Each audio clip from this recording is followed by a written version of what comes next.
First, I must confess that over the past few years I have been gravely disappointed with the white moderate.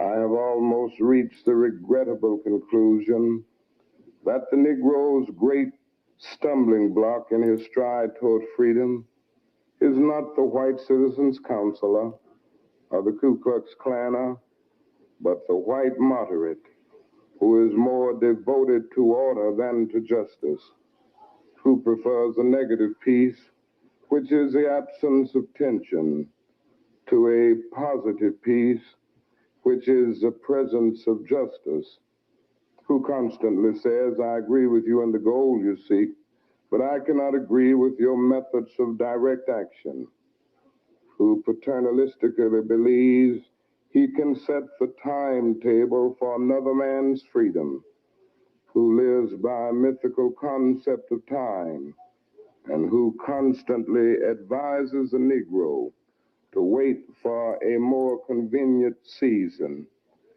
Shallow understanding from people of goodwill is more frustrating than absolute misunderstanding from people of ill will.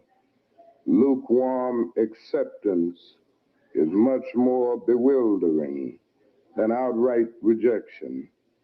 I had hoped that the white moderate would understand that law and order exists for the purpose of establishing justice, and that when they fail in this purpose, they become the dangerously structured dams that block the flow to social progress.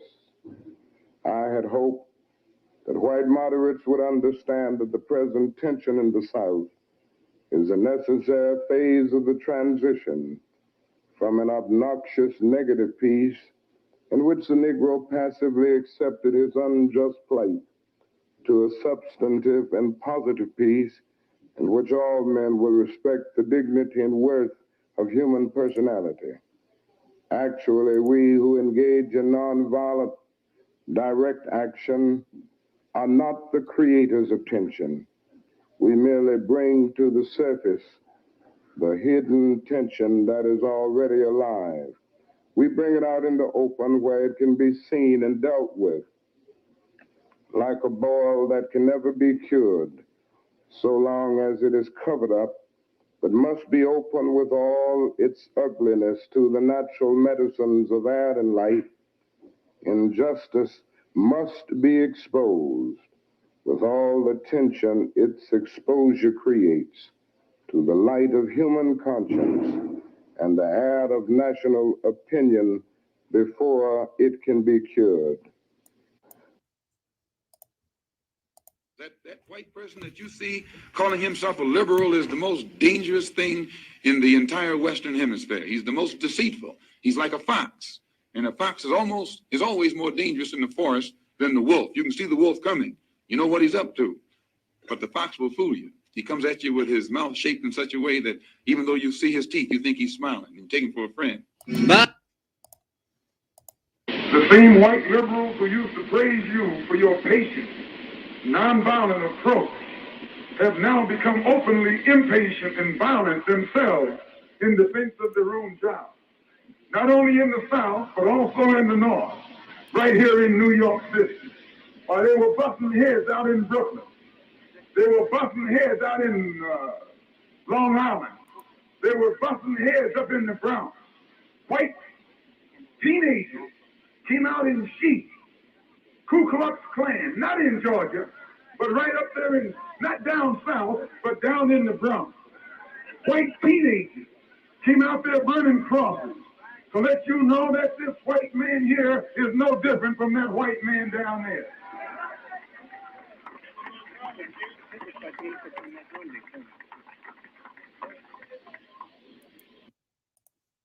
White liberals who have posed as our friends.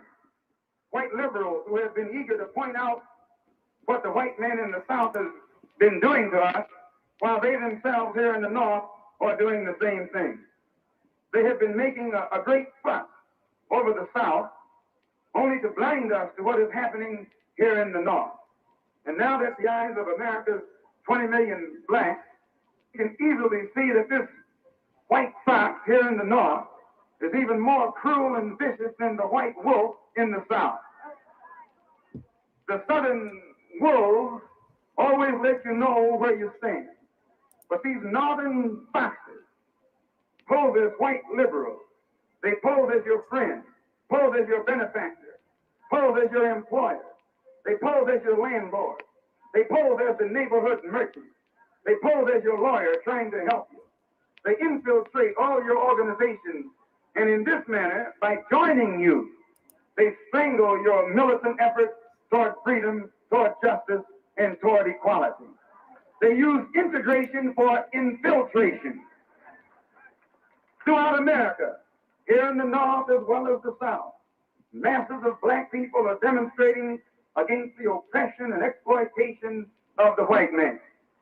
Our people have lost all fear of the white man. They have ceased trying to waste their love on the white man.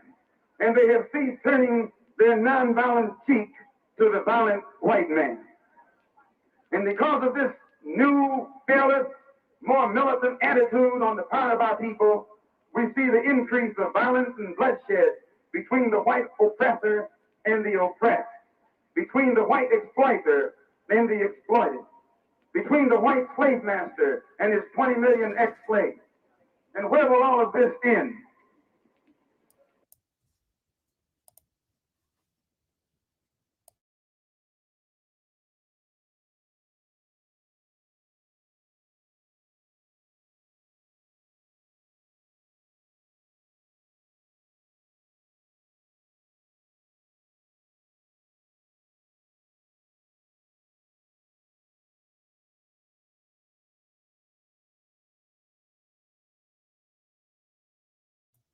What is good, my people?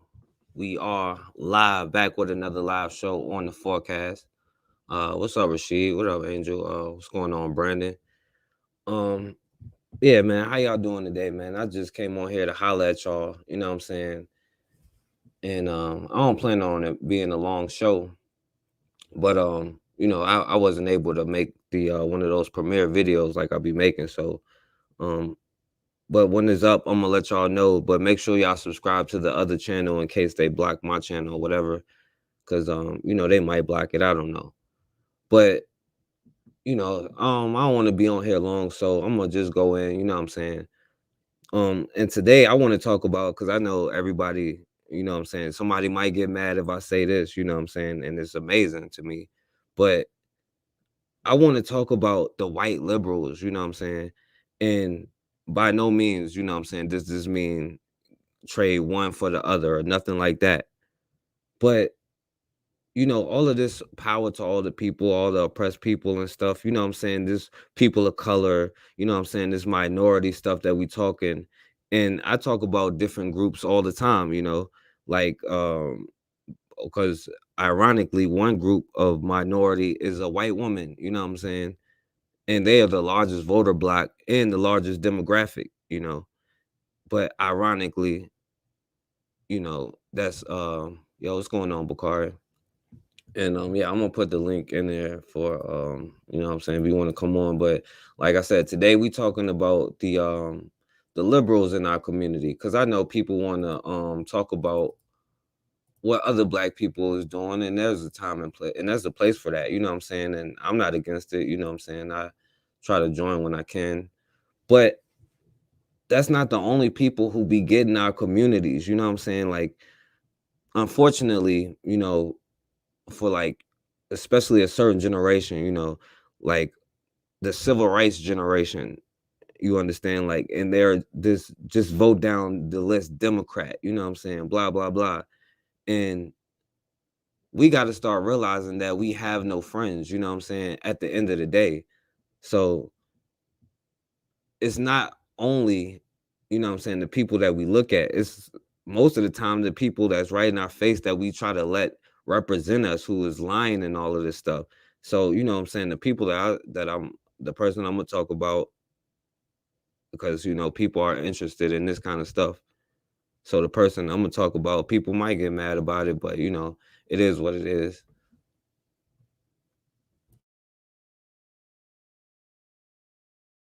But it's interesting because lately, you know what I'm saying, they have been rejecting the civil rights bill, passing that civil rights bill.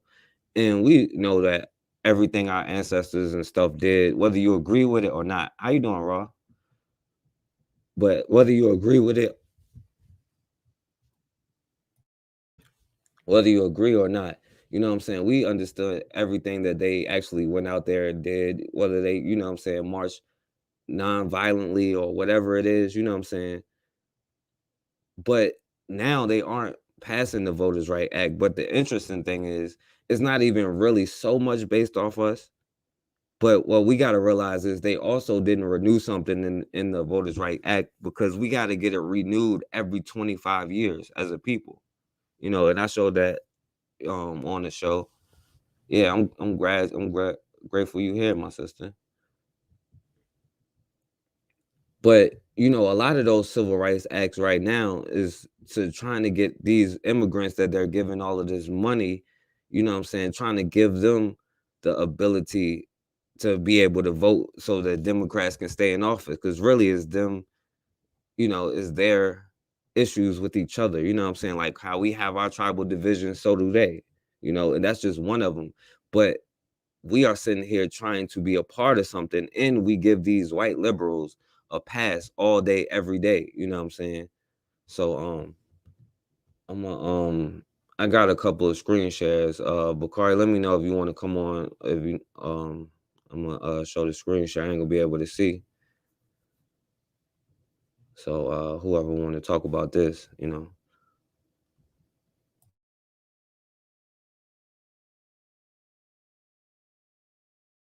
But yeah, we give a pass to everybody. So I want y'all to hear something, because and by the way, yeah, Bakari had played something interesting when Ahmaud Arbery, you know what I'm saying, father had said something after their case, when he's like, you know, thank God that this happened and all of this stuff. And you told me something else, but I forgot what it was. But I want you to see what these white liberals are saying. I'm not sure if y'all saw it, but after the George Floyd case, you know what I'm saying? Because it seems to be something good when a black person dies to everybody. So hold on, let me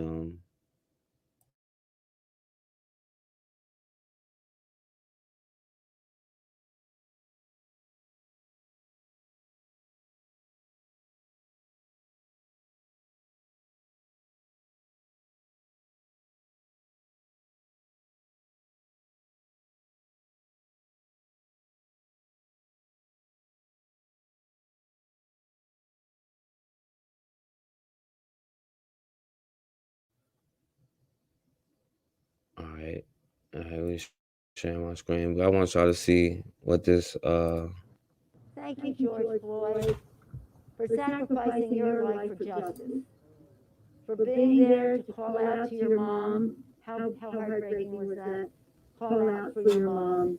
I can't breathe. But because of you, and because of thousands, millions of people around the world who came out for justice, your name will always be synonymous with justice. And now we have to make sure justice prevails in the sentencing, but that's, it's its own procedure. Right, but let's not get ahead of yourself, Negroes.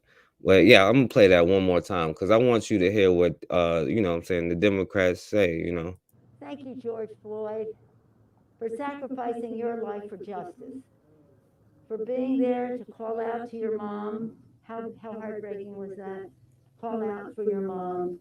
I can't breathe. But because of you, and because of thousands, millions of people around the world who came out for justice, your name will always be synonymous with justice. And now we have to make sure justice prevails in the sentencing, but that's, it's its own procedure.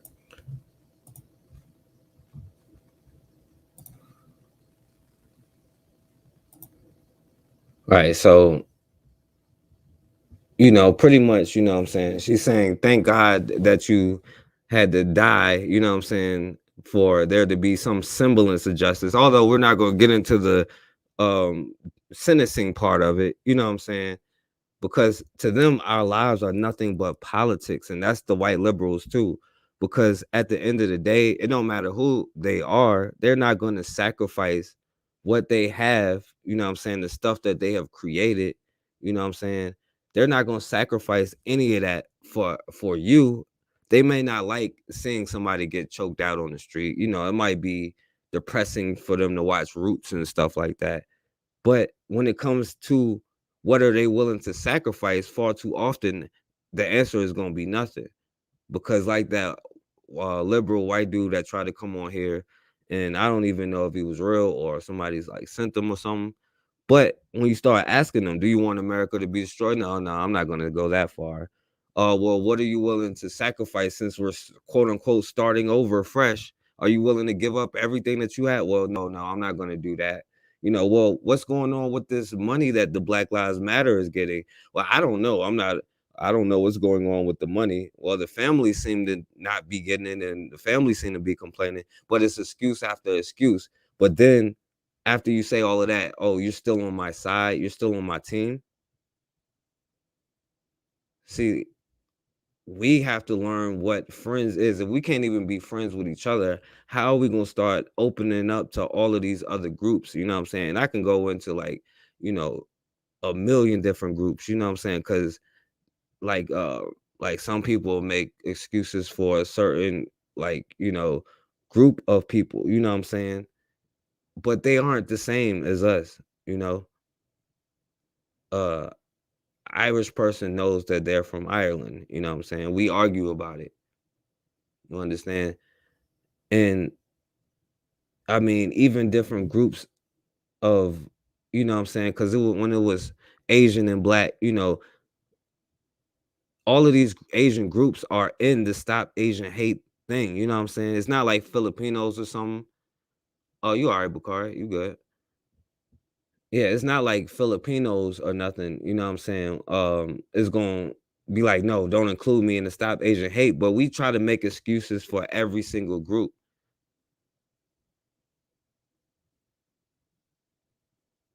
America will be rebuted. Oh yeah, I was actually on a show that was talking about the Convention of the States, you know what I'm saying, and how they trying to, you know what I'm saying, take over pretty much, you know what I'm saying? They're trying to take over their stuff.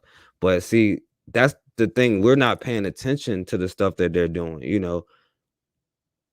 See, when the stuff don't go their way, you know what I'm saying? And again, this is no excuse for Biden, and not, and you know, they're stuck over there on the Republican plantation, you know what I'm saying? And they use the poor white people the same way. You understand? And the liberal to us is basically the Republican to them, you know. And when they see something that they have a problem with, they gonna start all of the stuff. Now they have their own rules and they still follow America and the Constitution because and all that stuff because it's sacred to them. You know, they'll put a pedophile on the side of a mountain and all that stuff because you know that stuff is sacred to them. But we are trying to get up in somebody else's politics when the question of America has always been, what are we going to do with the Negro? It's the Negro question of America.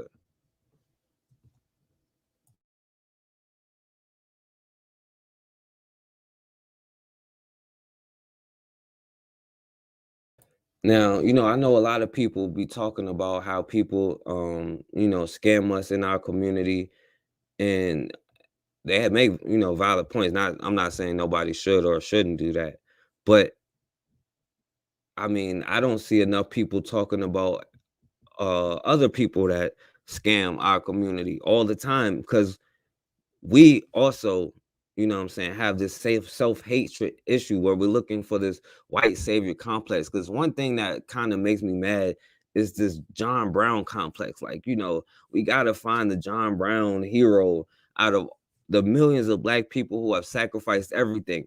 And there are countless black people that are there to take down every black leader. You know what I'm saying? But that John Brown character, you know, we're gonna find ways to, you know what I'm saying, always look up to that. We always need some kind of spokesman to speak for our community, you know. And it started with organizations like the NAACP, who was founded really by you know, Jewish people. And Ida B. Wells and W.E. Du Bois and all of them was a part of it. But when Ida B. Wells realized they was only putting Jewish white dudes as the president, she got away from it and started talking about them the same way that we're talking about them today. You know what I'm saying? She was one of the first people to expose the NAACP like that. But now it evolves into other groups like Black Lives Matter. And me personally, I never met a black person that is a part of Black Lives Matter. But when they say F Black Lives Matter, they're talking about black people, us in general. And like I said, it's a political thing. But a lot of these people profit off of our pain and our destruction. And this one dude on YouTube, Dave Hoffman, all he do is yo, what's up, Bakari? Yeah, this Good. What's good, man? Keep going. I'm listening. no, I'm just saying, yeah, this one dude, Dave Hoffman, all he got on his page is like black oppression stuff, but he always be trying to flag my videos if I use a clip even, you know what I'm saying? Like this white dude own our oppression, you know what I'm saying? And that's what these liberal white people really be doing. But yeah, what's going on, Bakari? Man, I'm just listening, man. Like when you talking about liberal white folks and what they do, it's and how we let them around, right? And they can be a part. What we like to say, they invited to the barbecue, right? Ain't that what we say? They invited to the cookout. Yeah, the cookout, right? So now, I was in a barber shop today, and there was this white dude in there, and this one black dude. Every time he talked, this N word, man, every other word. I'm like, damn, dude. You don't know how to say nothing else? Then in front of company. So he looked at the white dude and was like, oh man, no, not him. He just like us. He from the hood. No, he ain't. He ain't like me. I don't give a damn where he from. So then the white dude like, yeah, he ain't talking about me, man. You know, you can say it in front of me. I can say it. Now you better not say it to me. But that's what the liberal whites, that's what how the liberal whites think. They can say, or they can get away with the things that black people can say and get away with. But then you have black people like that one who constantly said it, and the people who was in that barbershop who didn't check him by constantly saying that shit in front of other people, right? So is that something like the concept of you talking about liberal whites, how they can infiltrate it, and black people just think that they're okay and they think they can say and do what we you understand what I'm saying? Yeah, it's interesting you say that. And and it's just crazy. And it's crazy, right? We don't have any friends.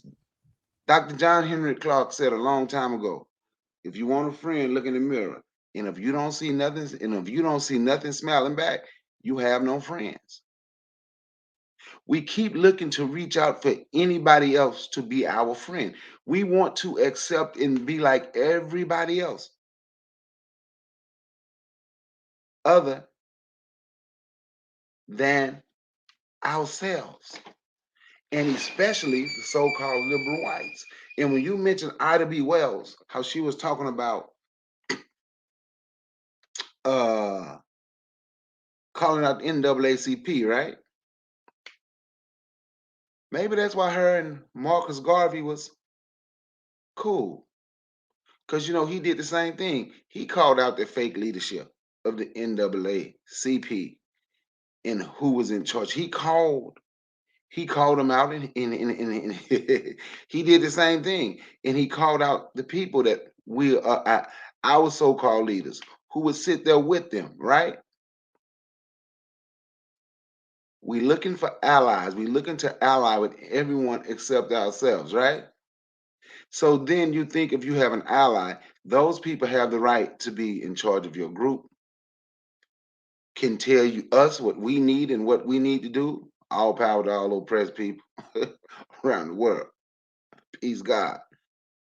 It has become to a point where black people is ashamed to be pro-black. We think of a whole lot of reasons to say that we are not, but then at the same time, we want to look and find other people to be okay with. In those same so-called liberal whites William H. Clinton, old Bill Clinton, first black president. He's in the Black Hall of Fame in Arkansas. White man who went. This is what the liberal whites do. Wait, When he he was was the first president, black president, bro. yeah, I know the first black president. He's also in the Black Hall of Fame in Arkansas. He went. It was a black guy in Arkansas, in prison. Was on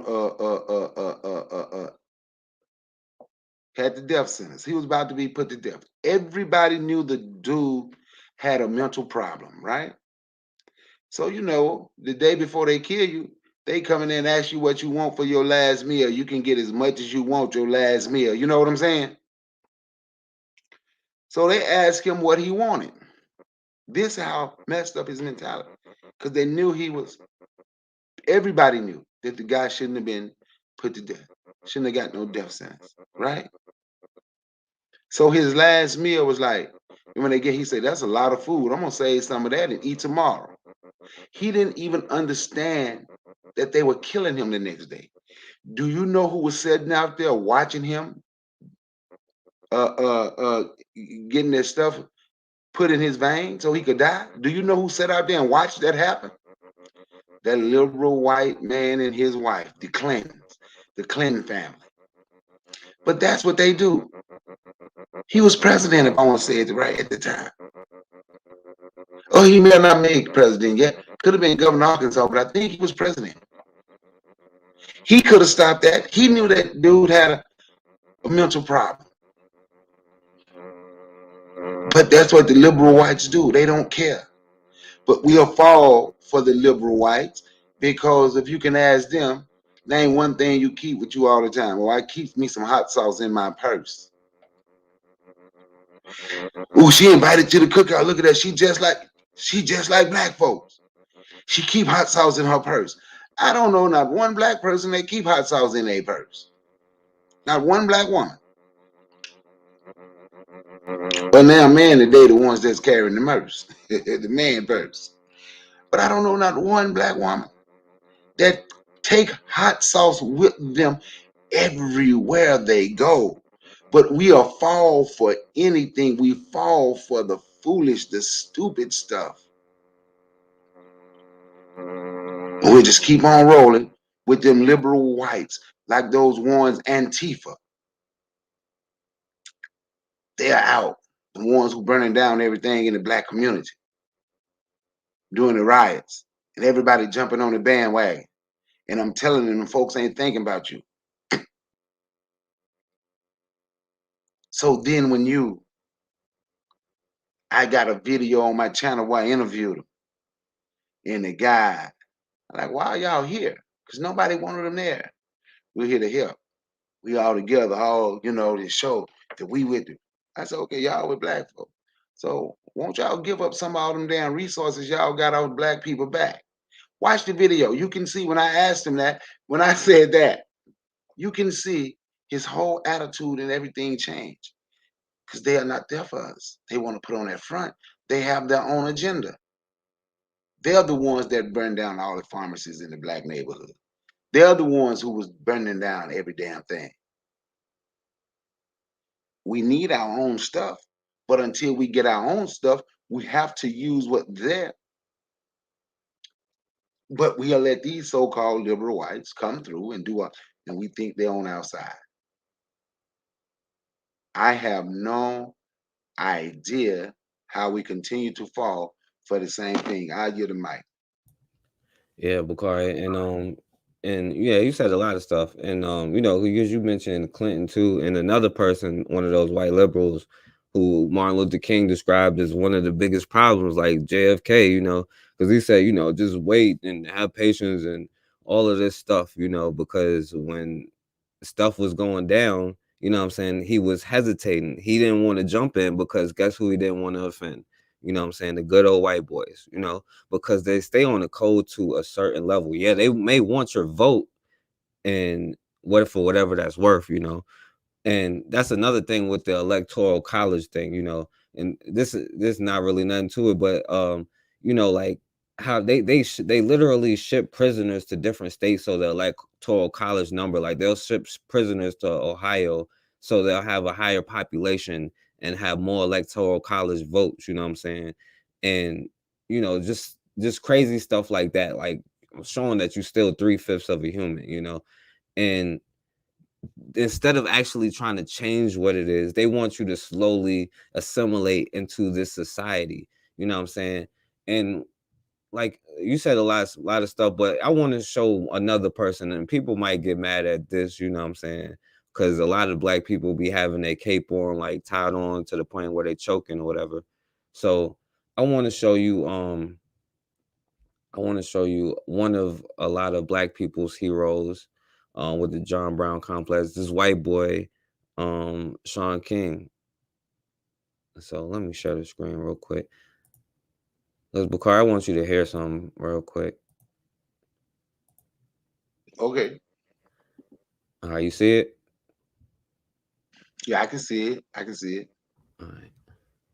By the time I'm in ninth grade, I am fully and completely black. Very black. And I mean, to the point of most of my friends from high school will tell you, like, I'm the blackest guy they know.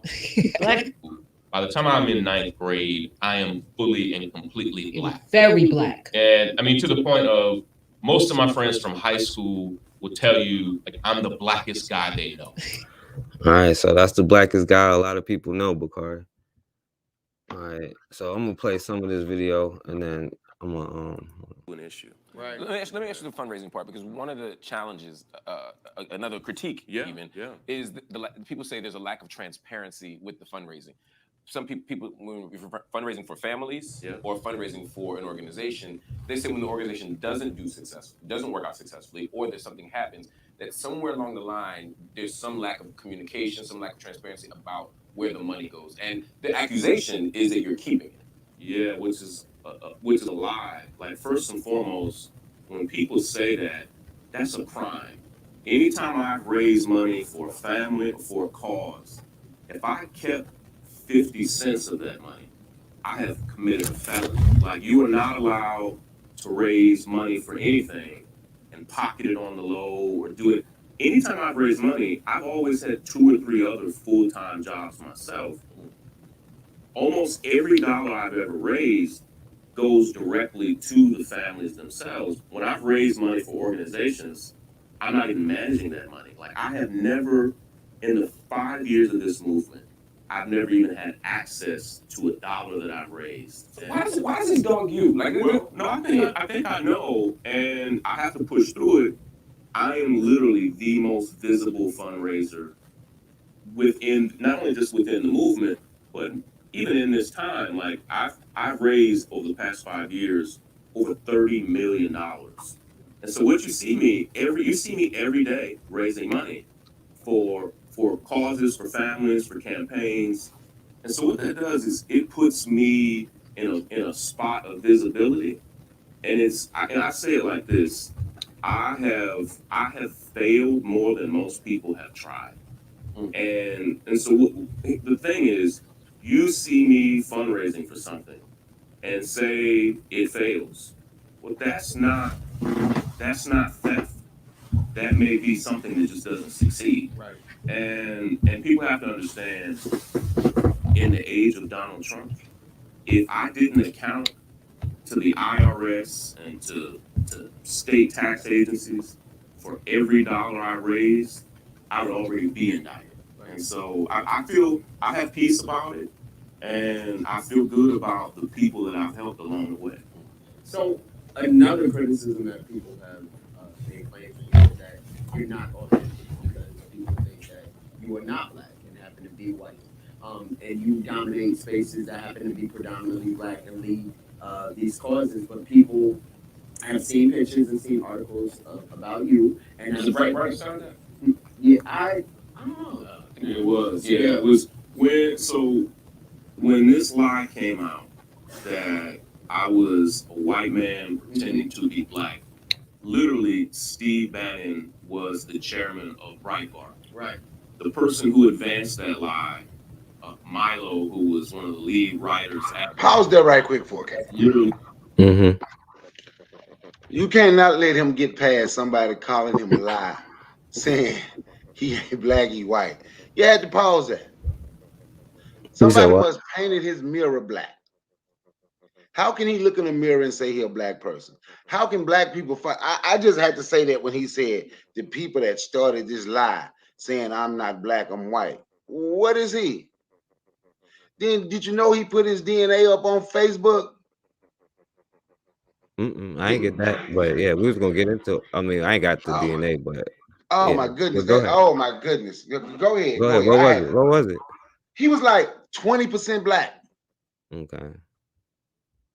Yeah, we're gonna keep going because it's a lot. It's other stuff. I ain't get the DNA thing. I should have. I ain't even know about that because I was trying to hurry up, but yeah. That's it though. Yeah, I just had to say that right quick a while ago because oh Oh my yeah, no, goodness. we're gonna get into it. Like, yeah, that's a good point. We're gonna get into it.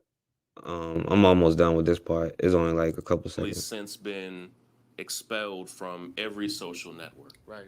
I was 35 years old by the time this lie came out. Like, I didn't even see it coming. Right. Like, my story of my family and racial background wasn't a secret. Like, this was something I had shared my entire life. I had told this story from stages.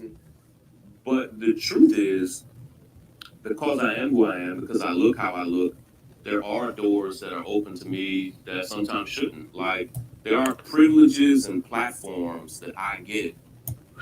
All right. And I really showed this part because I wanted In the age of Donald Trump, to show how much if money I he made. didn't account for every dollar I raised, He said I he would made already. $30 million pretty much though. So he's Yeah, raised you over. know what I'm doing forecast? Keep letting Mhm. that because I'm looking for that clip. Do you have a clip of Tamir Rice mama complaining about him? Oh, I got the story. I don't got the clip, but Or find the clip. are you gonna read that story since you brought Yeah, I him was up? gonna pull it up next. Oh, But okay, I okay, go ahead then. Okay, go ahead then. Yeah, cause yeah, show the clip though if you got it, cause I ain't got the clip or All right, let me see if I can find it right quick. yeah, cause I was gonna get into that, cause this is I wanted to break it down, cause there's more stuff to it, you know what I'm saying? Cause I was gonna do another person, but I ain't have time, so um. Now, first of all, he said a couple things. Now, I played that particular video because he said he raised over $30 million, you know what I'm saying? Fundraising for black families, you know what I'm saying? And we talked about earlier what these organizations be doing. And they claim they're doing it, but they're profiting off of black oppression. And they seem to be making a lot of money off of black oppression, even just in t-shirts alone. You know what I'm saying? But and also, who his parents is, you know what I'm saying? We're gonna get into that too, you know what I'm saying? Because Bakari already mentioned it. He put his DNA test up online, but he's calling himself a biracial black man. Well, he's not saying biracial, he's calling himself a light-skinned person, you know what I'm saying? Trying to say he's a light-skinned black man, you know what I'm saying? But we'll see what he really identifies as. But yeah, I'm Bakari, you find the video? I'm still looking. I'm still looking. I'm trying to find. It's too long. I'm going through it. Okay. All right. So let me play it. Let me pull up the story real quick. I'm gonna share my screen and let me know when you get it. I'm gonna send it to you when I get it. All right. All right. So, he said, who are Sean King's parents? Because you heard him say, he never really actually answered the question, you know what I'm saying? He's like, I just been transparent. But he said that first he said he was black. Well, he said he was the blackest person he know, Bakar, you heard him. All right. So now, although he don't want to, now this dude put his mom all the way under the bus. She said, you know, although a white man was labeled his father and a white man signed his birth certificate, and on his birth certificate, he is classified as a white person, right? She said that when he was 5, his mom told him that his biological father might be a light-skinned black man. So basically, I guess he cheated on his father or something like that. But, he threw his mom under the bus. Now I want, because I was gonna get into this later, because it's a part of something else I want to talk about. But so let me just go ahead and skip down because we're gonna come back to that. All right, because he threw his mom all the way under the bus. Now, Tamir Rice's mom, you know what I'm saying? She said she never gave King permission to raise nothing. And by the way, in that story, he said he's been transparent and he had he put all his records out there, but the people who investigated him was Tamika Mallory and the Black Lives Matter and these people, the real Justice Pack. You know what I'm saying? Those are the people who went through his finances, not no outside player or nothing like that. So Tamir Rice's mom is also criticizing them on top of that, before all of that. You know what I'm saying? And then she said they robbed her for the death of her son. Now, she's like, he was talking a bunch of lies. He was like, why do you think it's important to tell folks that they had a conversation so he can use her name? And then she said, we'll talk, and everything that was said was very toxic and uncomfortable for me to hear, that you raised additional money and then say that you don't want to bother me. Personally, I don't know how you sleep at night talking about Sean King. And she referred to a report that he embezzled thousands of dollars by exploiting Tamir Rice. Now, she said they couldn't account for at least $60,000. You know what I'm saying? And she told him to stop thinking that they're on the same page. Now, I should have pulled up some like red flags when it comes to a scam, because you know I'll do that later too. But she said, acting as a white man acting black, you're an imposter that can't be trusted. She said that he was selfish and self-centered person who made her son's death about him. God will deal with you, white man. And she added in her post. Um,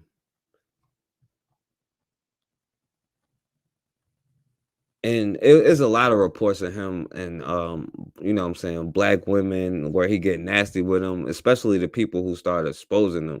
Like he goes at those black women's necks, you know what I'm saying?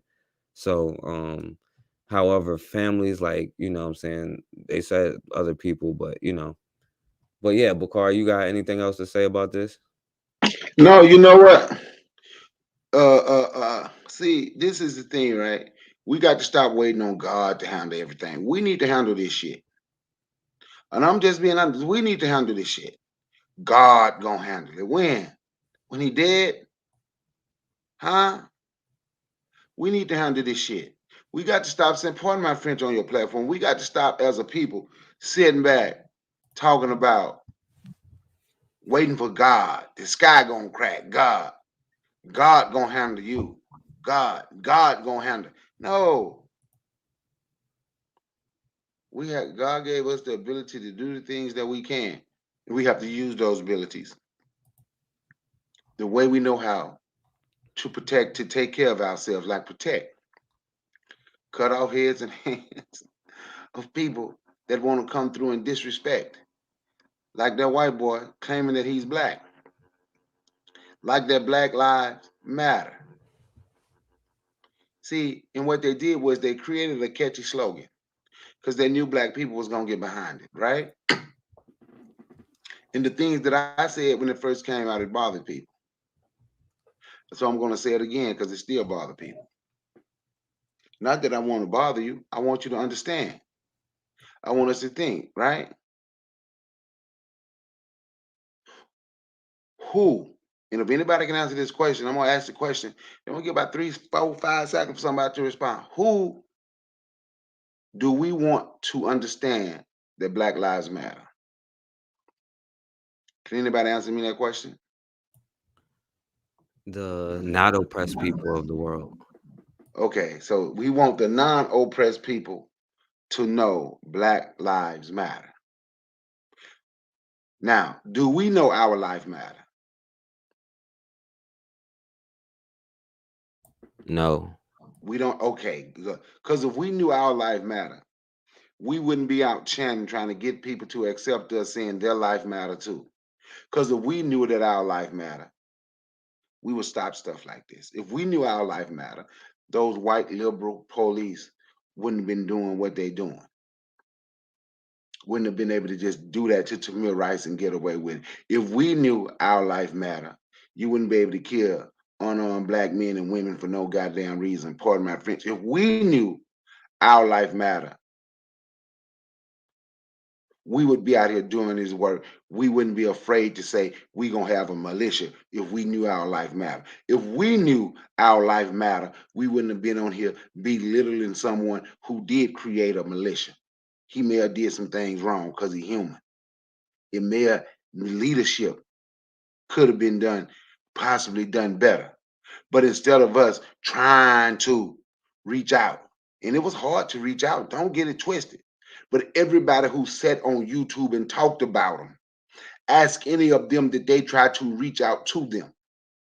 I got an interview with one of them on my damn YouTube channel. Yep, I sure do. So now, since you don't trust them, let's create a militia. Let's go do gun training. So then there's a problem when I said. So do our life really matter? We want white people to tell us, and Asian people, and Arab people, and East Indian people, and Hispanic people, that your life, but if white people say it first, then our life will start to matter to us. Do y'all see a sickness there? Because if we knew that our life really mattered, these white liberals, like the guy that used to own it, Los Angeles Clippers basketball team, if those white liberals like that wouldn't be able to be around and do the things that they do, getting NAACP image awards or whatever he's got, the way that man feel about, but all you got to do is give him a couple dollars. So if our life really mattered, we would make sure that we are taken care of, and we wouldn't be worrying about what the white liberals or anyone else think. You want an ally that bad? Ally with yourself and start building yourself up. Then watch our people come bow down to you because they still need you. Huh? We have no friends. And those liberal whites, I'm gonna tell you, right now, and I'm calling all of them liberal whites. I'm not separating none of them. They're all liberal whites, even real life in the chat, liberal whites. And if these liberal whites wanted to do something, get the hell out of the way. Because for some strange reason, their white skin tend to confuse black people. I get it, Mike. Yeah, I agree with you. And something that you said, like something that was like real crazy to me, like the videos and like that I be making. I've actually had like people from the families like reach out like, yo, thank you for making these videos, and like sometimes they like ask me to do it, and I got to shout out to them. I asked them, some of them, to come on here, but not everybody wants to do that. But yeah, definitely, Bakari, we definitely need to start talking to these families, because like, like a lot of them reach out like even like years later, and what I'm saying, they still be looking for answers and all of that kind of stuff. But yeah, Bakari, I messed up the thing. I was supposed to show one more thing on that last video, so I'm gonna show it real quick. All right. There is this degree of even like light skin privilege and accessibility. Like, because I look how I look, that makes me more relatable to white people in white spaces. So what I have to do, if I have some level of relatability, I didn't choose, I was born with it. I have to use it. I have to squeeze it, and I have to maximize it. So that's what you see with like mega woke light skinned people. Like I'll go hard, man. Yeah, that's it. But then the flip of that is, and I mean, I had Colin Kaepernick and I have talked about this at great length. Because we grew up in the families we grew up in, we also grew up in close, intimate proximity to white people and white problems. And so we saw it and we understand it in a way. And so we're trying our best to use it. But Yeah, so I just wanted to share that for a couple reasons. You heard him talk about the light skin thing, you know what I'm saying? Then he talking about, oh, we grew up in white households and stuff like that. Like he ain't white, you know what I'm saying? Like he isn't identified as white.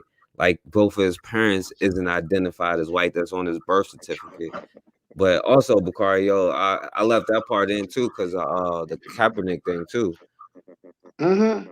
So yeah, go ahead, and then I'm gonna go to the next part. They give us who they want us to have because they know we follow so-called celebrities. Colin Kaepernick is a mulatto. Watch this. Raised with white folks, right? Wasn't raised with no black folks. Wasn't raised around no black folks. Now, what people don't know, now they do know who Beast Mode is now. Marshawn Lynch. You know who he is, right? So now, so if you know who Marshawn Lynch is, go look and find an NFL game where he ever stood for the national anthem. Go look and see he would sit on the bench. Never, never. But for all those years, those cameras couldn't find him. He never stood for the same reason. Marshawn Lynch, the man who did the interview, who they kept finding because he didn't want to talk, right? So one time when he did talk, he said, the only reason I'm here because my granddaddy told me to stop giving y'all my money. So I'm going to talk and this is all I'm going to say, right? So then he come out again. They interview him. He said, you know what? Where the real Africans at? This is a brother running back for the Seattle Seahawks. Where the real Africans at? I don't see the Africans in here interviewing me. I talk to some This is what the brother said. So then when the black dude stood up and said, I'm here, he was like, if you want to know anything about my life, whatever you want to know, come out here in these streets with me. When I go back to my neighborhood where I'm from and go to these other black hoods all around this country, everything I can do and throughout Haiti, he said, if you come out there with me and help me do some of this work for my people, I'll tell you anything you want to know. Camera avoided him. So now you get a mulatto who looked like an Arab, who I thought was Italian or Greek when in college, because I thought he was going to be good in football when he was at University of Nevada, right? He go take a knee, and all of a sudden the camera is all over him. You understand? All over him. Why wouldn't it all over Marshawn Lynch? Why wouldn't it all over Beast Mode? But they put it all over that guy, and that's what we follow. Because TV can tell us who to follow. They can control us, give us fake, because we'll follow these fake celebrities, so-called celebrities. So I'm gonna go ahead. I'm gonna let you speak. I'm gonna see if I can find Marshawn Lynch interview. Go ahead. Yeah, and that's interesting because I'm gonna go to the next part, but that remind me of like when they did Plessy versus Ferguson, right? It wasn't like black people trying to like ever sue for like equality or like what I'm saying, to be able to go to white places. It was like the train company because they didn't want to create separate cars for black people because it cost them money, and they got a black person, but he was white. He was a white person, but he was like 1/4 black or something like that, and they knew who he was, so they staged it and they had him arrested just to go to court. You know what I'm saying? And that's when it came to separate but equal. But yeah, they used a person who was 1/4 black. You know what I'm saying? And arrested him as a Negro as a way to challenge Plessy versus Ferguson. You know what I'm saying? Which probably the same organization before the NAACP was founded. But you know, but I'm gonna go on to the next part. So I'm gonna share my screen I one think more I time. found it. Give me 1 second. Go ahead.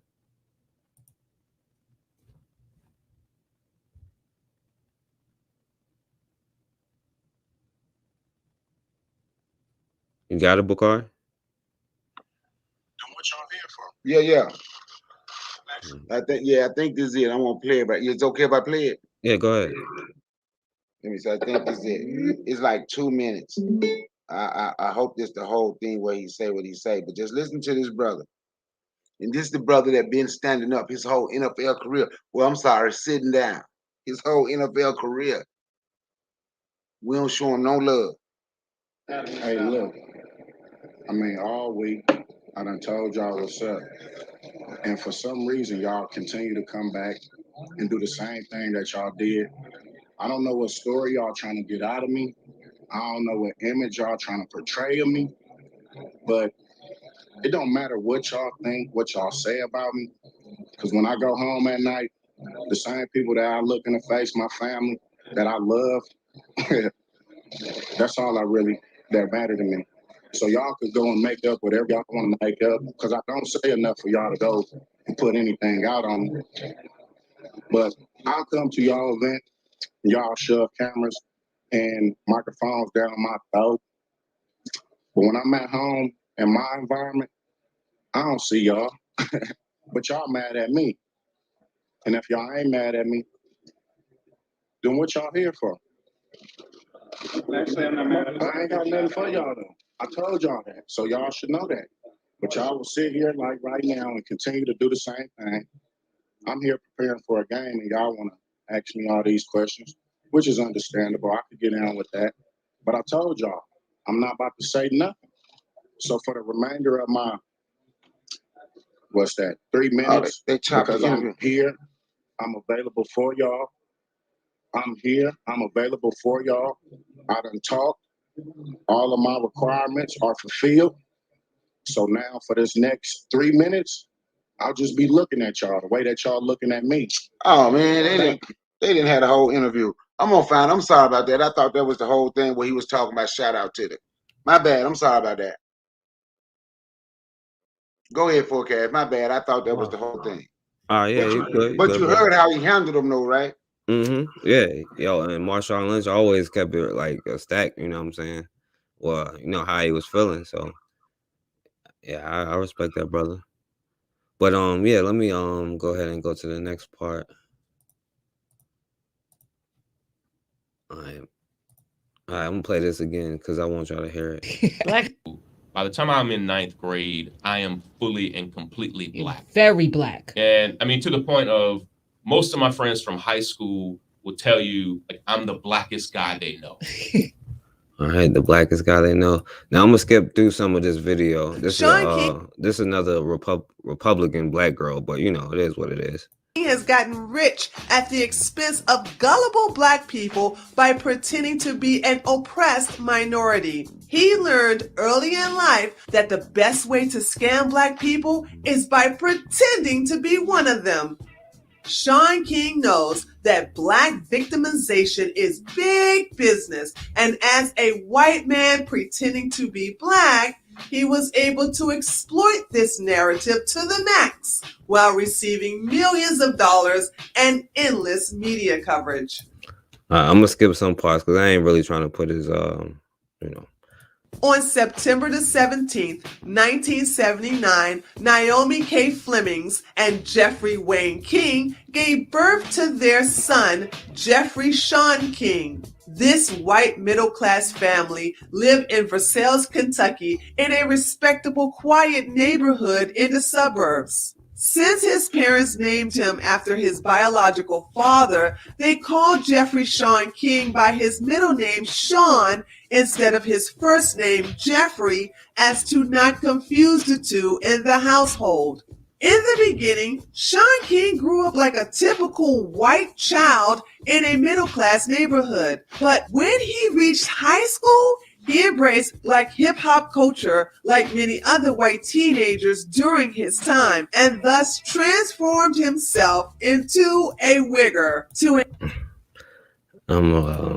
pressed on. During his senior year, Sean King applied for a scholarship called the Sons of Oprah, which is a full scholarship given to young black men with exceptional grades from low-income communities. Shaun King seized the opportunity to deceive Oprah and the scholarship committee by pretending to be a black male. He was later awarded the scholarship, thus depriving a real black male student of this rare opportunity. Perfect. Shaun King established his role as a black victim of racism by sharing the following story. At Woodford County High, I was harassed daily by groups of racist rednecks who attended my school until one day I was viciously attacked by 12 of them during my freshman year. Days before, they tried to run me over in a pickup truck on school property. But since they missed, they decided to finish the job on the following day. So on March the 1st, 1995, while walking to band class, 12 racist rednecks savagely beat and stomped me with steel-toed boots while calling me racist names. The beating was so bad that it was the first registered hate crime in the state of Kentucky. Shaun King said that the 12 rednecks beat him so bad that he was clinging to life. He suffered fractures to his face, ribs, and back. Due to the severity of his beating, he required a series of 3 spinal surgeries for the next 2 years.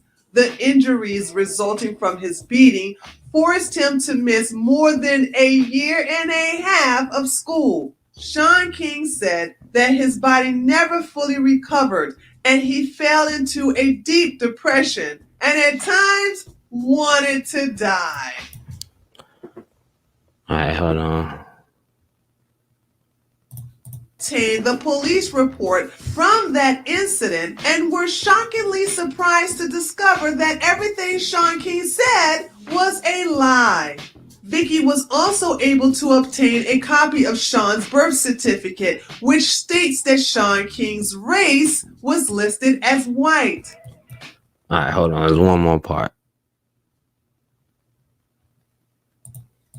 Now, when Shaun King was confronted about his race in 2015, he did something which proved beyond a shadow of a doubt that he was indeed a white male. He threw his mother under the bus.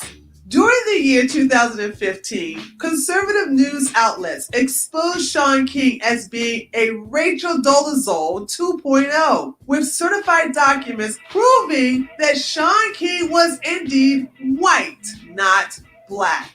Shaun changed his tune and said that he was biracial. He stated that his mother told him when he was 5 years old that the man listed on his birth certificate, Jeffrey Wayne King, is not his biological father. After weeks of avoiding the issue, Shaun White Man and Nigga Face King released the following statement to the public. I refuse to speak in detail about the nature of my mother's past or her sexual partners, and I am gravely embarrassed to even be saying this now. But I have been told for most of my life that the white man on my birth certificate is not my biological father, and that my actual biological father is a light-skinned black man.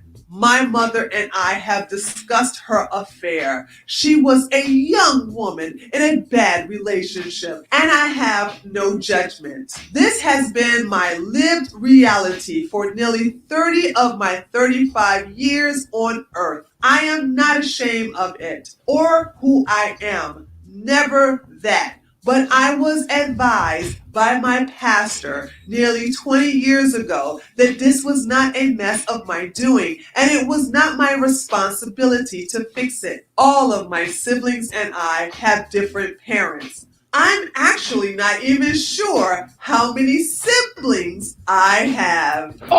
Damn.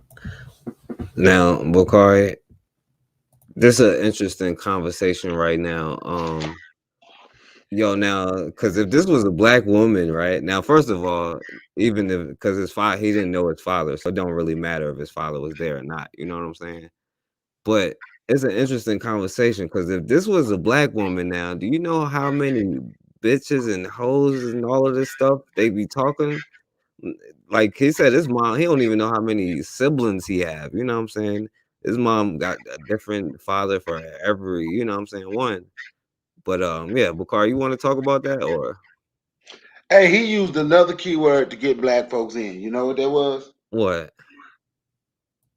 My pastor told me. My pastor told me, son, man, look, I'm gonna tell y'all now. The whole world have studied us. They have studied us, and they know what to say, when to say it, how to say it. He ain't gonna give back. He's not gonna give back any of that money that he has collected. Right? None of it. But we allow people like that in, and a mindset we need to get out of. We still live by slave codes. The one drop rule. Now, it's a lot of black people gonna say he's black because he got one drop of black in him.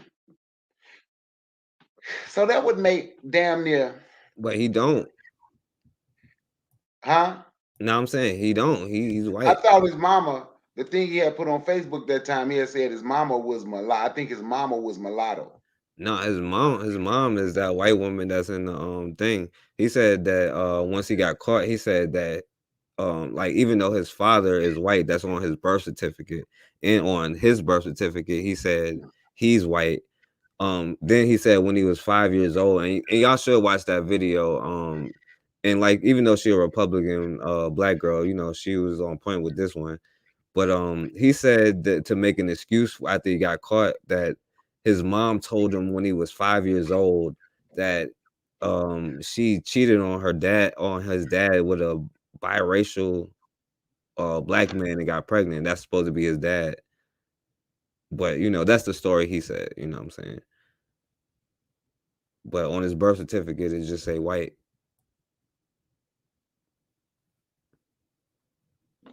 Hey, yo, I think I done found my video, man. Okay, go ahead. I'm gonna start where we stopped at, so we ain't got to hear all.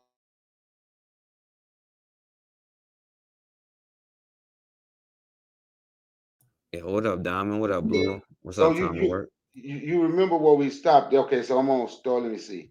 Try to start where we. All these questions, which is understandable. It's toward I the end of can what we with stopped. that. But I told y'all, I'm not about to say nothing. So for the remainder of my, what's that, 3 minutes, because I'm here, I'm available for y'all. I'm here, I'm available for y'all. I done talked. All of my requirements are fulfilled. So now for this next 3 minutes, I'll just be looking at y'all the way that y'all looking at me. Thank you. In 1992, at Super Bowl 27, I had an opportunity to talk to Tupac Shakur. This is real talk. When I played for the Jets, and I grew up on the south side of Chicago, and I understand. We had a conversation about the inner city and the problems there in the inner city. Is there anything you could tell us about your charity? Anything that you would like to When get I'm to in them assist? inner cities, Yeah, when you at when home. I'm in them inner cities, Yeah. come to them inner cities and come and holler at me then. Okay, I'll do that. Thank I'm gonna hold you to that. I'm gonna hold you to that. All right. Thank you so much. Yep. Marshawn, any statement you have about the league possibly finding you for your old beast mode gear that you like to wear? That's a statement to the league?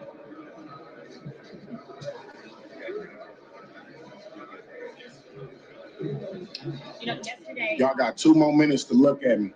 Yesterday, Chris Carter made the statement. He said he feels like you have the best possibility to make the Hall of Fame out of all active running backs. I just wanted to know if you had any thought on that, if you feel like your exchange with the media would have any impact on that. Did you hear what he tell the dude when I'm in the middle of cities? African. They don't want that energy right there. So they gave you the mulatto, Colin Kaepernick. Let's put the camera on him when he kneel. Don't put this camera on this strong brother who's proud to be black, who's actually in the inner cities doing work, who's actually going out doing stuff for his people, and who's actually been sitting down his whole career, now won't stand for the national anthem, right?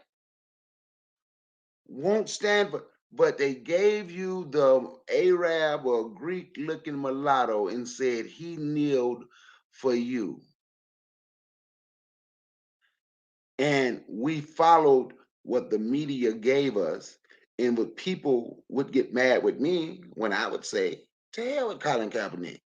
And to hell with that kneeling. I ain't never stood and stand for no flag anyway.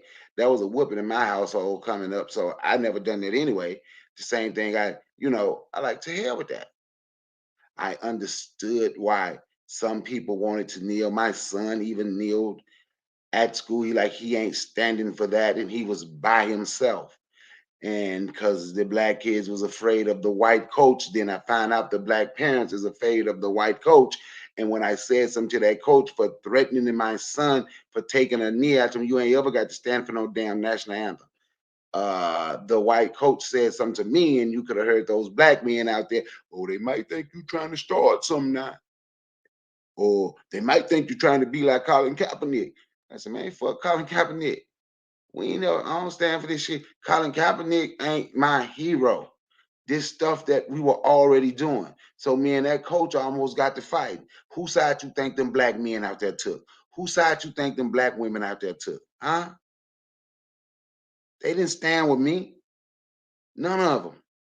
One woman came up there in front of that white dude, boy, who you think you talking to, boy, and fed me like she was gonna hit me. But I wasn't about to argue with that black woman in front of that white man. I didn't care what she did because I knew she wasn't gonna hit me. But that's what they want to do. They want us to give. We're not supposed to stand up for us. We're not supposed to be the strong ones. It's supposed to be somebody like Sean King or somebody like Colin Kaepernick. The leaders they give you ain't gonna ever be the strong, real leaders. It's gonna be the ones working with them. And for everybody who think I'm just taking a dump on Colin Kaepernick because he mulatto, watch this. When was the last time anybody heard from him? He got his money from the NFL. He got paid from Nike. He was the ESPN Man of the Year. He got them millions of dollars, damn near 100. And ain't nobody heard from him no more. That's what he was about. He wasn't there for black folks because he don't know nothing about being black. Those people can't live our struggle. Time to Work said it wasn't about if what's his dude, if he was black or not. It was about if his work was real. I don't know if Time to Work saw what I put in there. If he lying about his race, he lying about everything else. His work can't be real. When you sitting there, you lying about who you are, and then you stealing from people. You understand? No. Just like that Rachel woman. People came out taking up for her. We can accept that. So now anybody can just say I'm black. Just like somebody said on one of their YouTube, oh, black is not a race, black is an experience. Huh? So anybody can just be black. Let me go braid my hair and get a damn tan. I'm black. I'm a liberal white, but I'm going to be black. I'm going to braid my hair. I'm going to keep this spray tan on me so I don't look. But the same people who follow Rachel Dolezal, I said that bitch name. The same people that followed her got mad when I showed where she sued Howard University for racial discrimination. But y'all think because she laid down with a black man, and gave him some coochie and put some braids in her hair and got a tan, she with us? Huh? Oh, okay, Time to Work. I'm gonna have to read it. I ain't even know you had made a statement. My bad. Oh, I wasn't coming at you or nothing. I ain't know if you had read it or not, bruh. I just want to make that clear that I wasn't trying to come at you or nothing. But do you understand what I'm saying? Because she laid down and gave some black men some cooch. all of a sudden, put some braids in her hair, keep them kind of tan, and we'll let them infiltrate. No. If y'all feel those other people can help us, they got to help from the outside. You can't join my organization. You can't make no rules in what we do. You don't have no say-so on what we do. You don't have none of that. Because if you let them around, they're going to always be the one who end up being the lead, end up getting money, and not doing what they supposed to do with it. See, if we get the money, men forecast, people in the chat, time to work, Sister Raw, Jermaine Thompson, and the other people in the chat, Blue, Brother Rashid. If I miss some people, blame it on my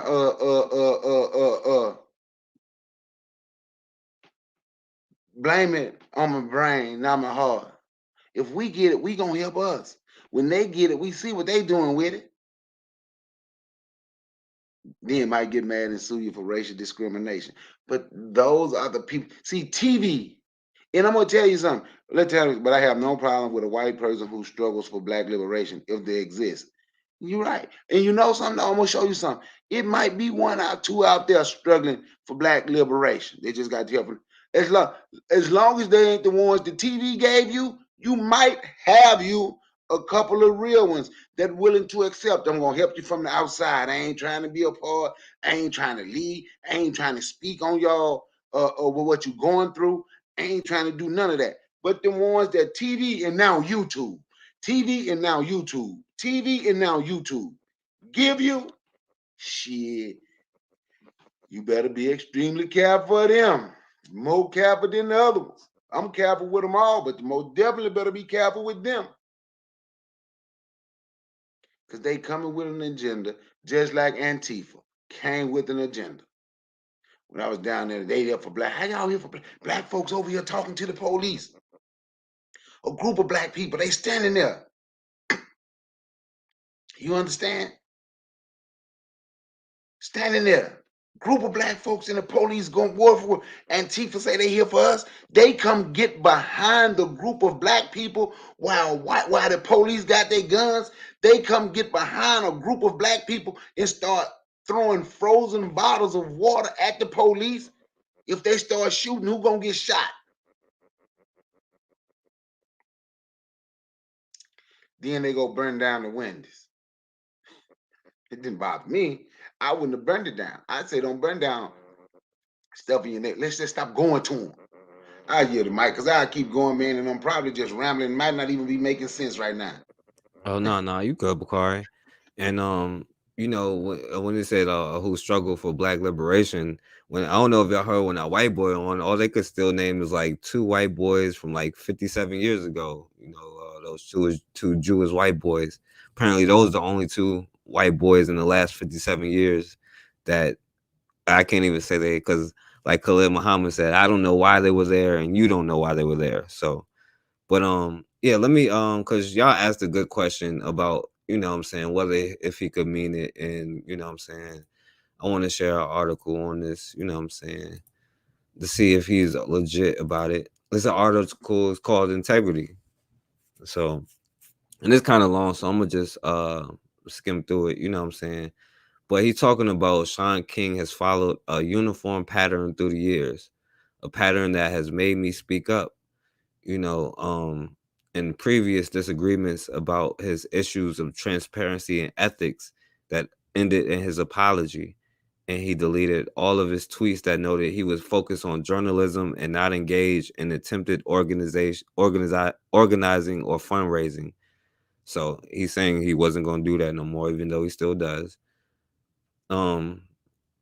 He made a commitment both publicly and privately, but it's clear now he did not keep those commitments. So let's go down a little bit. He said, I tried previously engaging offline to resolve tensions, but his behaviors did not change. There's a formula he employs when people ask questions or highlight contradictions. issue an unconditional denial, attack the character of the person asking questions. And we saw that earlier too, by the way.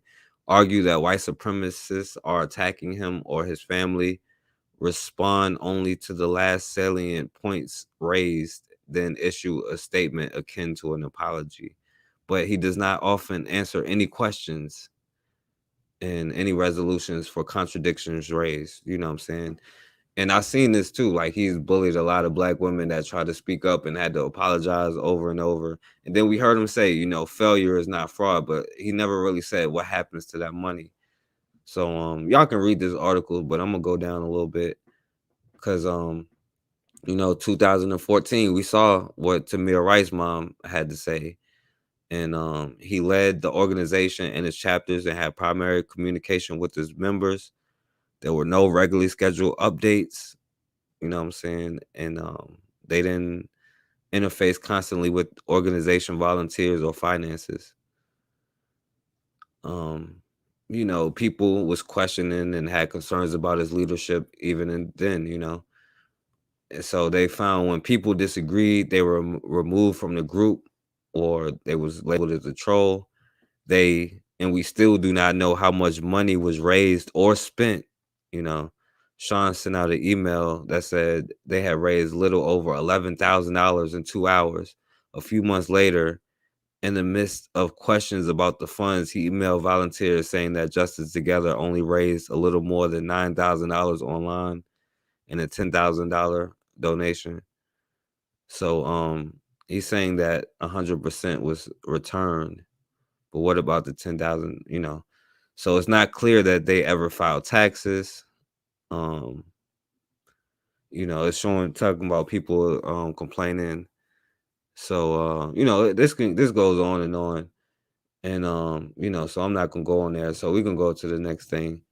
And now, because I should have pulled up something like about red flags, you know what I'm saying? Because when you had to pay attention to red flags when it comes to scams, you know what I'm saying? They usually get caught in a lie. And at some point, they're going to have to ask you for something, but they're not going to be transparent with it and they're not going to be upfront.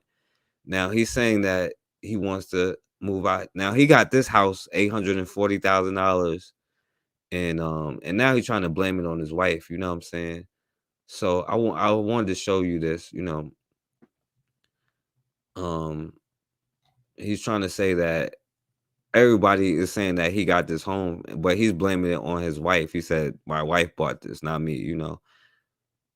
But of course, Rice's mom called him a clout chaser after he raised money for a thing. So I'm gonna show you one last thing, if it come up. But yeah, so now this is what he's saying about the house. My wife bought this house with her credit and whatever, blah blah blah. He putting everything on somebody else, on his black wife, who is a black woman. So he's saying because it's been on the news, he want to now raise money to get another house. He's asking for money to get another house. He's done raised $30 million before. Now look at where he's putting his money to his wife, to Sean King family, and again to his wife. You know what I'm saying? None of this stuff is to him, which is another red flag. You know what I'm saying? So he's basically asking for more money so he can buy his own house. So yeah, Bakari, you got something to say about that? No, man. I really can't say no more. People might start to say, man, I'm sounding redundant, constantly saying the same thing over, because I'm gonna say the same thing over about that bastard and about all of them and how these people give us our leaders. Yeah, they do. And that's the thing. And we look for somebody who, and even with this light bright kind of thing, you know what I'm saying? We look for this, even in our own community, the colorism issue is another topic. But we look for this white savior complex and we give all of our hard-earned money to these people. You know what I'm saying? And nobody is talking about certain people like this. And they make all of their money and all of their stuff off of black oppression, off of us being killed. It's literally their business. If we was to stop getting killed today, they would go out of business. So I can't even be sure that that's what they want. You know what I'm saying? And at the end of the day, we suffer from this white savior complex. You know what I'm saying? Even though he tried to act like he's not white, but clearly he is. He don't even look black. I wouldn't even mistake him as a black man. I would say he's a white dude. You know what I'm saying? And he is. But like you said, he's been able to raise over $30 million, and he constantly, what I'm saying, dismiss people like Tamir Rice's mom and all the stuff that she's saying. And the people who investigated him was in his own organization with Tamika Mallory and them and Black Lives Matter, who he's saying he is one of their key fundraisers. You know what I'm saying? But yeah, Bakari, hold on. There's one more thing I'm gonna show you. Tamika Mallory got that Cadillac commercial, didn't she? Yeah, she did. She got paid. But I mean, I ain't not to say that. I'll take that back. But yeah, she did.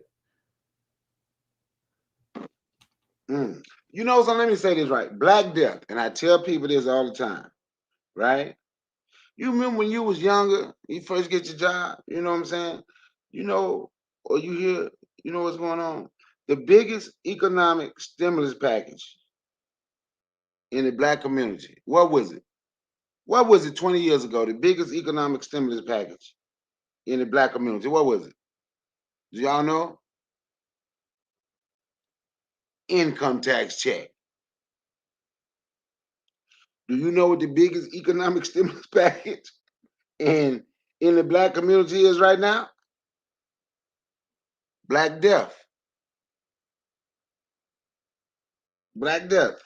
That's the biggest economic stimulus package in the black community.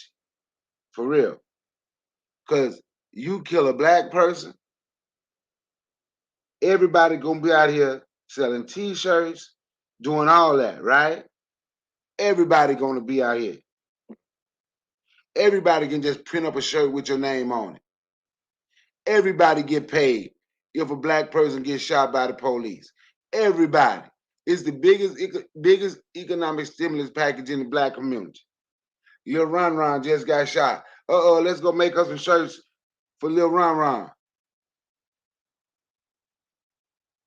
He was shot by the police. The biggest economic stimulus package. They profit off us while we living with our ignorance, stupidity, constantly going to everybody else's stores, people coming to our store, coming to our community, running it. Then they profit off us if somebody else other than black kill us because we can make t-shirts and it's gonna go viral. Yes, grave robbers, time to work. You're right. They're grave diggers. Then they robbed the grave that they just dug. Facts. I'll yield the mic. Go ahead, Forecast. Yeah, absolutely, absolutely, my brother. And yo, I'm gonna show one more thing before I wrap it up. Cause I know you're gonna have an opinion about this. I'm gonna share it.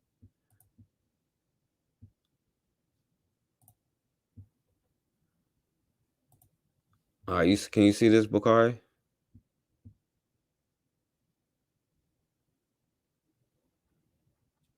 Can you see it?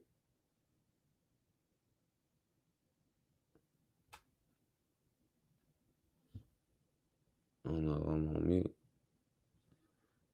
Hey, Bakari. I was on mute. Yeah, I can see it. Go ahead, read. I'm sorry. Okay, yeah. So it say the same people who will hate on Sean King are the same ones who would gladly give their money to people like Umar Johnson. And then, they said a bunch of stuff on that, you know what I'm saying? So, they on here, taking up for, you know what I'm saying, a white boy, but, going at a black man, you know what I'm saying? But yeah, I just wanted to show you that to see if you had an opinion on that. You know what, man? In all honesty, man, and the reason I don't, because that shows the state of black America. And that is something I've been telling black people, something is wrong with us, right? Something is wrong with us, man. We love white people more than we love our own.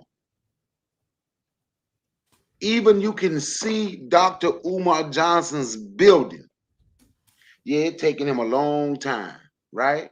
How long it been? About 10 years? He got a whole building. He's supposed to be getting. They were still complaining and say he don't have a building. It took me 7 years to get a dump truck.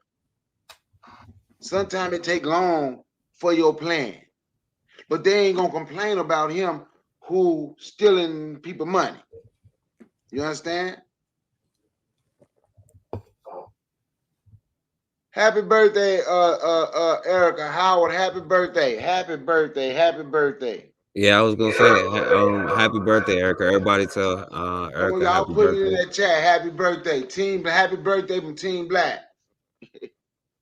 Yeah, I hope you guys enjoys your day, Erica. But yeah, go ahead, Bakari. Yeah, you know, but that's it. That show our mentality. And it's a mentality that had to change. I hear the mic. Yeah, that's a fact, my brother. You know what I'm saying? That's a mentality, you know what I'm saying, that has to change. And it's just that we got to get over this need for this white savior. And I'm not trying to say it on a disparaging thing. It just gets to me because like so many of our people have the John Brown complex. You know what I'm saying? Not all white people is bad. You know what I'm saying? They're Bill Clinton, the first black president. You know what I'm saying? All of these people, but they don't make the same kind of thing for their own people. They will make all of the excuses in the world because there's 100 videos making excuses for this white boy, even though he's gotten caught. Just like there's a million videos that make excuses for Joe Biden, even though he don't care if he get caught or not.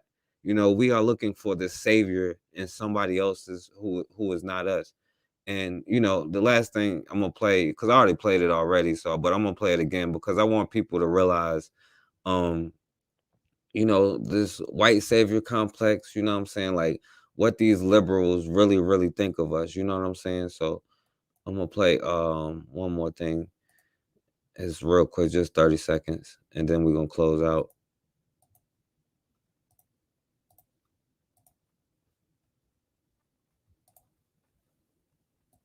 Thank you, George Floyd, for sacrificing your life for justice. For being. Oh, pause that. Pause that. Pause that. Whoa, whoa, whoa. Pause that right there. Yeah, I Did don't that think you was bitch on here, just say? Bakari. Did that bitch just say thank you, George Floyd? Yeah, I forgot. I forgot you weren't on here at first. Is that what that bitch? Y'all listen to what she just said. Ain't she? I think this is Nancy Pelosi. I think. Listen to what she just said. Thank you, George Floyd, for sacrificing your life for justice. For being there. Wait, one more time. Here you go. Thank you, George Floyd, for sacrificing your life for justice. For being there to call out to your mom. How heartbreaking was that? Call out for your mom. I can't breathe. But because of you, and because of thousands, millions of people around the world who came out for justice, your name will always be synonymous with justice. And now we have to make sure justice prevails in the sentencing. But that's it's its own procedure. Wait, you heard that Bakari at the end. But wait, Negroes. That's another thing now. So play that a little bit again. God, man, that bitch need to be dead. But you know what? But we ain't doing what we supposed to do. All right. I don't care. I'm sorry, because I'm on your channel, so I do care. So I'm gonna retract that statement. That ain't none of forecast. That's me. What? What I just said, because I don't want them messing with your channel. Cause of No, me. what'd you say? That bitch need to be dead. Oh, well, they probably gonna take it off because the videos I played anyway. I think it's like on BT or something like that. So it don't really matter. You can say what you want. Go ahead. You finished? Yeah, that's it. Yeah. All right, I'm gonna play this one more time because listen at the end too. She was like, yeah, but like don't get too happy, niggas. We ain't gonna punish them too bad, Thank you, George Floyd, for sacrificing your life for justice. For being there to call out to your mom. How heartbreaking was that? call out for your mom. I can't breathe. But because of you and because of thousands, millions of people around the world who came out for justice, your name will always be synonymous with justice. And now we have to make sure justice prevails in the sentencing. But that's, it's its own procedure. Right. So thank you, George Floyd, for getting choked out. Thank you, George Floyd, for, dying and calling for your mom on the street because it really broke her heart. You know what I'm saying? So thank God that George Floyd, got choked out by a psychopath. You know what I'm saying? But yeah, go ahead, Bakari. And did you see how they confused his little daughter? No, what My, you my mean? daddy changed the world. No, don't say that. No, I telling that little girl her daddy changed the. Your daddy was murdered, and they need to tell you the truth. Some of them damn cricket, white police killed your daddy, and instead of telling her the truth, we gonna hold on to her daddy changed the world because he was murdered. We got to start telling our kids the truth. They have given her this because she got this, the George, this is going to be done for George Floyd's daughter. This is going to be done. So on and so forth. Okay. No, man, we got to tell our kids the truth. Fuck that. Them people kill your dad. And then they want to, we giving George Floyd daughter a scholar getting this much money. We gonna give her investments in this, investments in that. That ain't gonna change the fact that her daddy was murdered. But see, them bastards do stuff like that because they'll kill their own mom and daddy over money. Study their history and see what they did for power. So this money gonna make things right.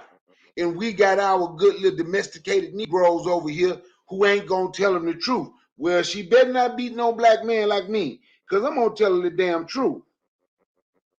I'm gonna tell her the truth. Shit. Yo, they murdered your daddy. He didn't change the world. They murdered him because after they murdered him, they murdered some more black folks. So if it was so this big change, why it still happen? Huh? Confusing that beautiful little girl.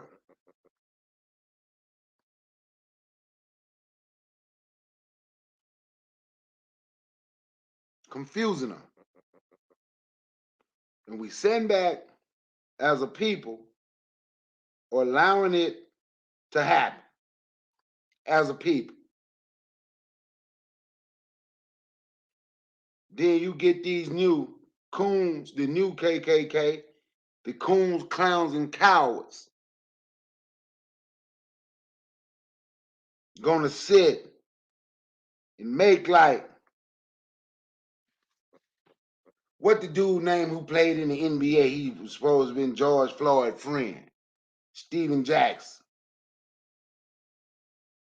Go listen to the stuff they saying.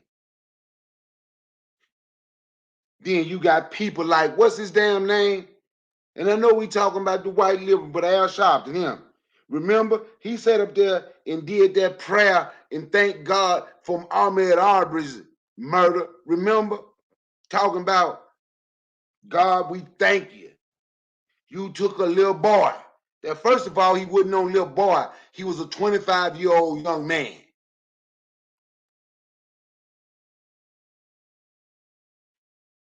In a state known for segregation, in a state known for racism, with 11 white.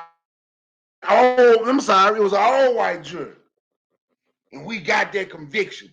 Thank you. No. Sit there and thank God because some bastards murdered my child. And you think I'm gonna ride with that? I'm gonna thank God when we stand, because God gave us the ability to do anything. I thank God ain't none of this came my way. But I'm gonna tell you what I believe I'll do. Them motherfuckers would have been dead. That bitch Nancy Pelosi, thanking God for George Floyd death. And we'll just go along with it. Man, I get it, because that should be, I'm sorry, I'm all on you doing all this cussing. But stuff like that piss me off, man. My bad. Nah, that's the point, my brother. That's the point. Because if you ain't mad, then that means something ain't right. You know what I'm saying? And we can't we gotta apologize for being mad about stuff like this. You know what I'm saying? And do you know how many black people will be like, but they didn't mean it that way and all of this other crap. But at the end of the day, Bakar, you was talking about Kaepernick. And when it came down to it, yeah, they took a picture kneeling and stuff like that, Nancy Pelosi and them. But when it came time for the laws to get passed, then it was a whole nother different thing. You know what I'm saying? And it's like the type of laws that get passed. It's not about nothing for actual change. It's only symbolic stuff. And that's the thing about the liberal. The liberal gives you the symbolic. See, the Republicans, they'll tell you straight up in your face, like, we don't sell nigga pies, you know what I'm saying? But I'd rather know that. But see, the liberal, they're gonna act like they're gonna smile in your face. It's the art of selling the Negro. You know what I'm saying? Destroying the family from a different way. Because another thing about liberals, like the Mordahan report, like that was one, like they try to act like he's a liberal, but you know what I'm saying, it was a racist report. You know what I'm saying? Basically the same racist stereotypes that they make today, and we see how it affects each community. And again, it was these liberals who was calling for these crime bills. You know what I'm saying? It's these people that, and then they said black people, which they didn't speak for the majority of black people, but the people that they put in certain positions spoke up for that. But we don't mind giving up our power. You know what I'm saying? I played something last time where the brother was like, I don't care who it is. If it's a white man that can represent everybody, then I'm fine with that. Nobody said I need somebody to represent my interests. But the Asian community, they're not dealing with it unless somebody's representing their interests. The Jewish community, they're not dealing with it unless somebody's representing their community. But we will say, well, they are fair to everybody, so we can let them in, when they're never fair to us. But that's the white liberal we follow. You know what I'm saying? But yeah, Bakari, you can go ahead and close out. Take as long as you want, my brother. I'm gonna put some of the things in the chat. Yeah. Look, man, thank you for letting me on your platform, on your panel. I thank the chat for listening. Liberals put poison in the pie. Yes, I don't know, but you're doing something. But I thank everybody for listening, man. This was a good show. And my name is Brother, my channel is Brother Bakari. My name is Bakari. If y'all hadn't heard of me, you heard of me now. If you've never been to my channel, go check out some of my videos. Y'all might like it. And if you do, subscribe, hit the notification bell. If you don't subscribe, still come through and check it out sometime. We we Team Black. Once again, happy birthday, Erica. We Team Black over here. We ain't worried about your ideology. We ain't worried about none of that. We worried about us coming together as a people, working together, because that's what we need to do. And that's what we need to be. We need to be one people. And we're going to have to work together as a people. So I thank everybody on here for listening. Thank you, Forecast. Peace and one love.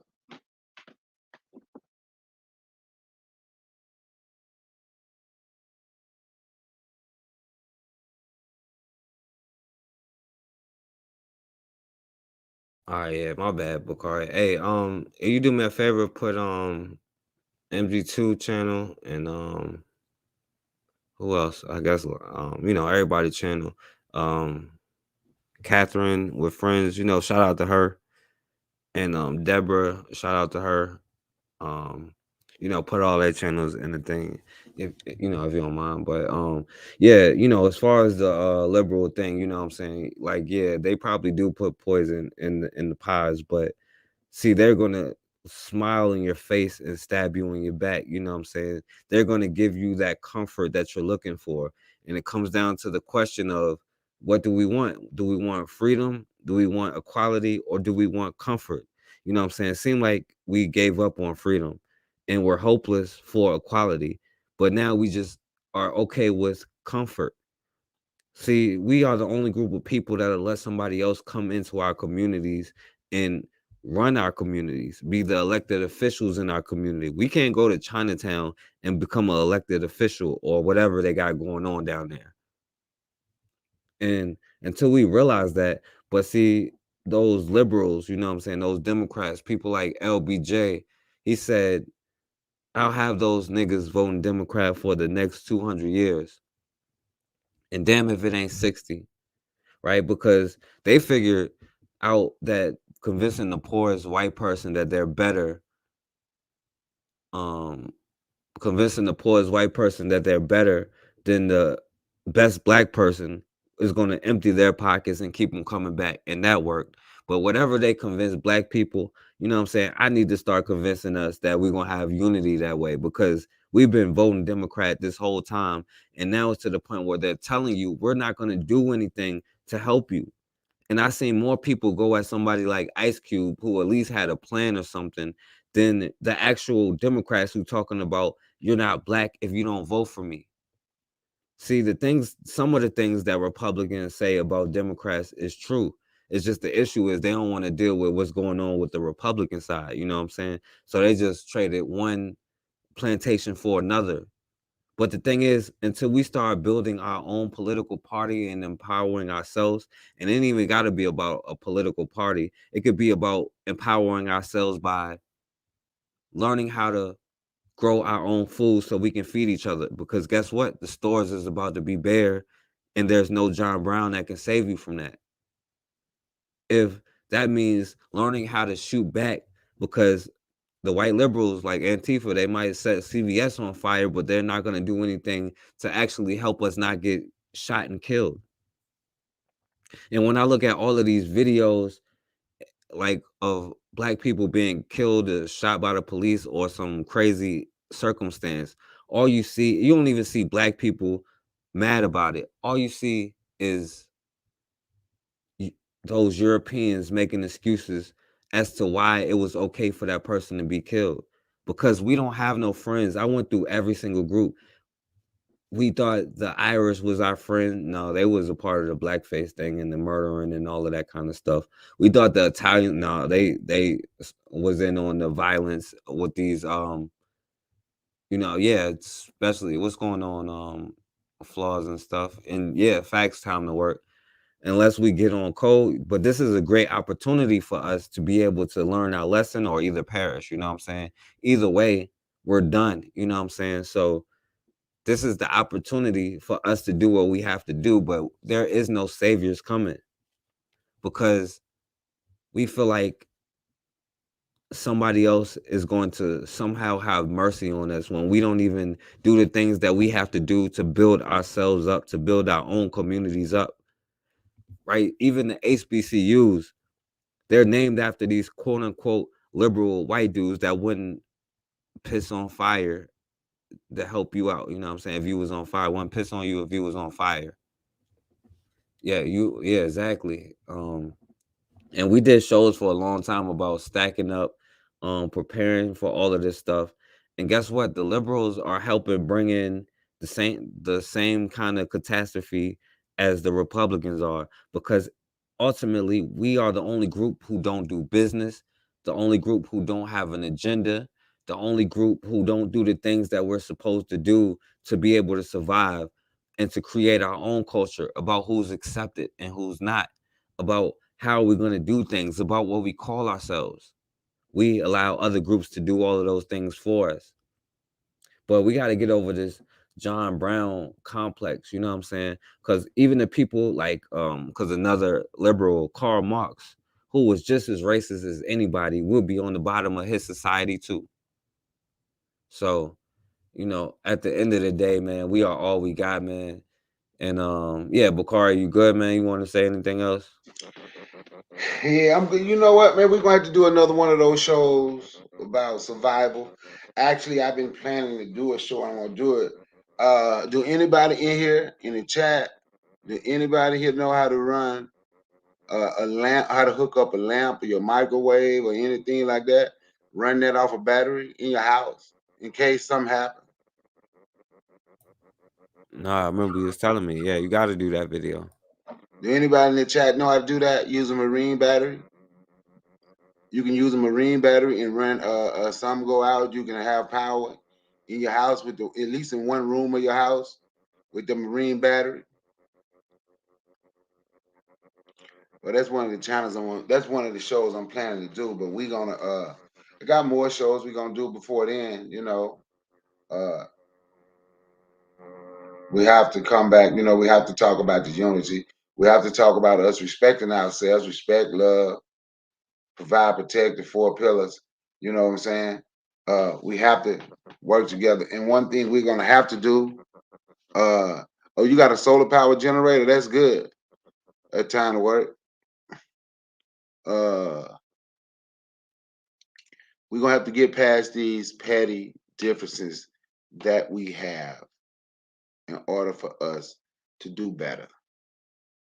You know, and once again, man, peace and one love. This is your boy Bakar, my channel, Brother Bakar.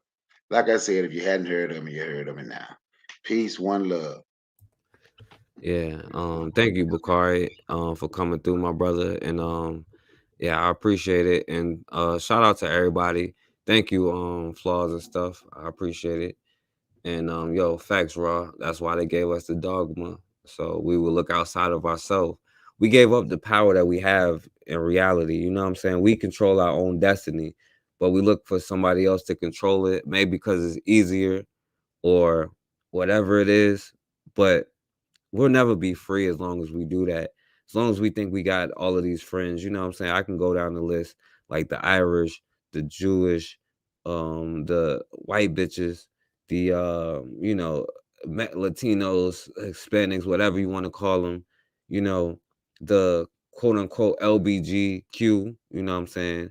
Or like faggots like J. Edgar Hoover. And I call him that for a reason, because if you got a problem with me saying that more than what he did, then the problem with you. You know what I'm saying? But at the end of the day, we have no friends. You know, all of these groups don't care nothing about us. And if we don't care nothing about us, why would they? And until we do start caring more about ourselves and being more protective over our energy in every aspect of life, from our mental, our, you know what I'm saying, our physical, our sexual, all of our energy, you know what I'm saying? Realize how valuable it is, and everybody has used it and profited off of it and became rich and became wealthy off of it. Everybody but us. That's why other people control the music, the sports, even the areas that we do dominate in. Other people make more money than us off of that kind of stuff. So yeah, we got to get back to realizing who we are and realizing that we have the power to create the things that we want to create. And when we have unity, because the real Black Messiah is not a person. And I'm not even worried about them taking an individual person out, because it's not a person, it's an energy. And the real Black Messiah is Black unity. It's us working together. So, you know, at the end of the day, we all we got. And until we do what we got to do, then the same thing will happen over and over. But as always, man, we have got to start standing for something, or we're going to keep falling for anything.